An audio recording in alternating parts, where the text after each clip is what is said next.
જય માતાજી. ધરમ કરમ ચેનલમાં આપનું સ્વાગત છે. કાલે મકર સંક્રાંતિ છે. મકર સંક્રાંતિ એટલે સૂર્યદેવનો ધનુ રાશિમાંથી મકર રાશિમાં પ્રવેશ. તેથી તેને મકર સંક્રાંતિ કહેવાય છે. તેમજ તેનું બીજું નામ પણ છે ઉત્તરાયણ. આજે તમને હું મકર સંક્રાંતિના દિવસે લોકોએ ક્યારે ઉજવવી, ત્યારે પૂજાપાઠ કે દાન ધર્મ ક્યારે ક્યારે કરવા એના વિશે હું તમને વાત કરીશ. સૌ પ્રથમ એ પહેલાં શિવ પુરાણની કથા પ્રમાણે એક વાર્તા છે. એક દિવસ શિવ અને નારાયણ બંને ગંગા નદીમાં એકસાથે સ્નાન કરી રહ્યા હતા. આ ઘટના એક જ માત્ર એવી છે કે જ્યારે શિવ અને નારાયણ બંને એકસાથે ગંગા નદીમાં સ્નાન કરી રહ્યા હતા. તે દિવસે મકર સંક્રાંતિ હતી અને એવામાં લક્ષ્મીજી એક ઝાડ પાછળ સંતાઈને આ દ્રશ્યને જોઈ રહી હતા. થોડી વાર પછી નારાયણની દ્રષ્ટિ તેમના પર પડી. તેમણે જોયું કે લક્ષ્મીજી છુપાઈને મને અને શિવજીને જોઈ રહ્યા છે. તેથી તેણે શિવજી તરફ નજર કરી. શિવજી સમજી ગયા કે લક્ષ્મીજી છુપાઈને અમને જોઈ રહ્યા છે. તેથી શિવજીએ નારાયણને કહ્યું કે નારાયણ, તમે જે જાણો છો એ મને પણ ખબર છે. તેથી મેં આજે લક્ષ્મીજીને એક નવું નામ આપ્યું છે. આજે મકર સંક્રાંતિ છે, તેથી મેં લક્ષ્મીજીને એવું નામ આપ્યું છે કે ગુપ્ત લક્ષ્મી. મકર સંક્રાંતિના દિવસે જે કોઈ લક્ષ્મીનું ગુપ્ત દાન કરશે તેના ઘરમાં, તેના જીવનમાં અઢળક સંપત્તિ થશે. ગુપ્ત લક્ષ્મીનું દાન એ મહાદાન કહેવાશે.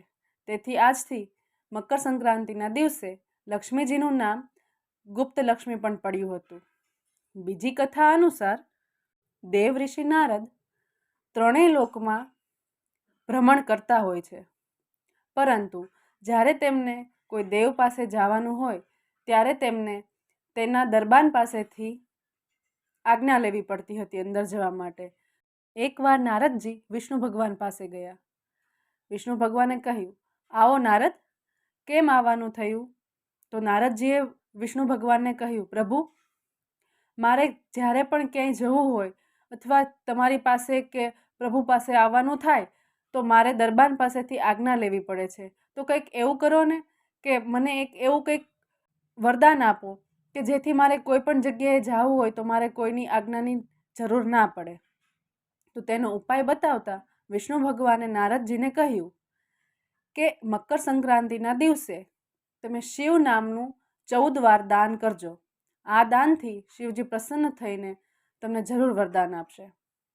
તે પ્રમાણે નારદજીએ મકર સંક્રાંતિના દિવસે શિવ નામનું 14 વાર દાન કર્યું અને તેથી પ્રસન્ન થઈને શિવજીએ નારદજીને વરદાન આપ્યું કે હવે પછીથી તમારે ક્યાંય પણ જવું હશે તો કોઈની આજ્ઞાની જરૂર નહીં પડે.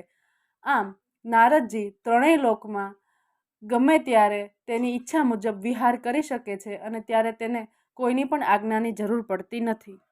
હવે આ વર્ષની મકર સંક્રાંતિમાં તેનું ફળ, સંક્રાંતિનું સ્વરૂપ, સંક્રાંતિની વિગત તેમજ કઈ રાશિના જાતકોએ યોગ્ય મુજબ દાન કરવું એ પણ હું તમને કહી બતાવીશ.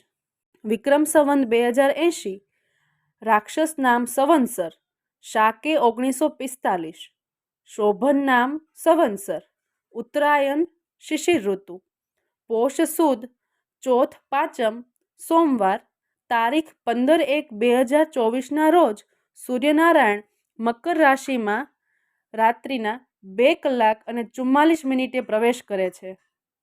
આ સમયે નક્ષત્ર શતતારિકા, યોગ વર્યાન, કરણ વિષ્ટિ, ચંદ્ર કુંભ રાશિમાં છે.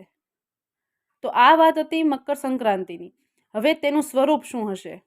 આ વર્ષે સંક્રાંતિનું વાહન અશ્વ છે, ઉપવાહન સિંહ છે, કાળા કપડાં પહેરેલ છે, હાથમાં આયુધ ભાલો ધારણ કરેલ છે, જાતિ તેમની દ્વિજ છે, વાર નામ ધ્વાંક્ષી છે, નક્ષત્ર નામ મહોદરી છે અને તે બેઠેલી છે.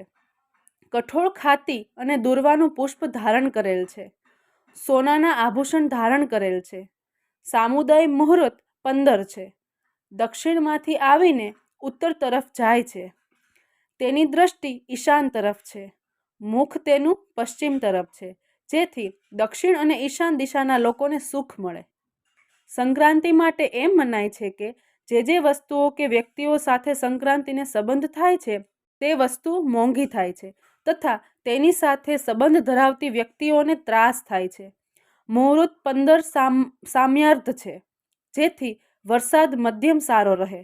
અશ્વ અને સિંહ જેવા પ્રાણીઓમાં રોગચાળો ફેલાય. કાળી વસ્તુઓમાં એટલે કે કાળા તલ, કાળા અડદ, ચા, ભૂકીના ભાવ વધે. દ્વિજ જાતિને તંદુરસ્તીની વિશેષ કાળજી લેવી જરૂરી બને. સંક્રાંતિ દરમિયાન તલનું વિશેષ મહત્વ છે. તલ ખાવા, તલનું અભ્યંગ, તલનો હોમ, તલનું દાન, તલવાળું પાણી પીવું, તલ મિશ્રિત જળથી સ્નાન કરવું. સંક્રાંતિ પુણ્યકાળ દરમિયાન નવા વાસણ, ગાયોને ચારો, નવા વસ્ત્ર, તલ વગેરેનું દાન કરવું. સૂર્યનારાયણને જળ દૂધનો અભિષેક કરવો, પિતૃ તર્પણ કરવું, શિવ પૂજન કરવું. સંક્રાંતિનો પુણ્યકાળ 15/1/2024 કલાક 7:29 થી કલાક 18:24 સૂર્યોદયથી સૂર્યાસ્ત સુધીનો રહેશે. હવે સંક્રાંતિમાં 12 રાશિઓ વાળાને નીચે મુજબ દાન કરવું. મેષ, કન્યા, કુંભ રાશિવાળા લોકોએ ચણાની દાળ, પીળું કાપડ, પિત્તળનું વાસણ વગેરેનું દાન કરવું. વૃષભ, સિંહ અને ધન રાશિના જાતકોએ ઘઉં, ગોળ, લાલ કાપડ, લાલ તલ, તાંબાનું વાસણ વગેરેનું દાન કરવું. જ્યારે મિથુન, તુલા અને મકર રાશિના લોકોએ ઘી, ખાંડ, સફેદ તલ, સફેદ કે પ્રિન્ટેડ કાપડ તથા રૂપાનું દાન કરવું. કર્ક, વૃશ્ચિક અને મીન રાશિના લોકોએ કાળા તલ, સ્ટીલનું વાસણ, કાળું કાપડ વગેરેનું દાન કરવું. તો તમને બધાને મારા તરફથી શુભ મકર સંક્રાંતિ.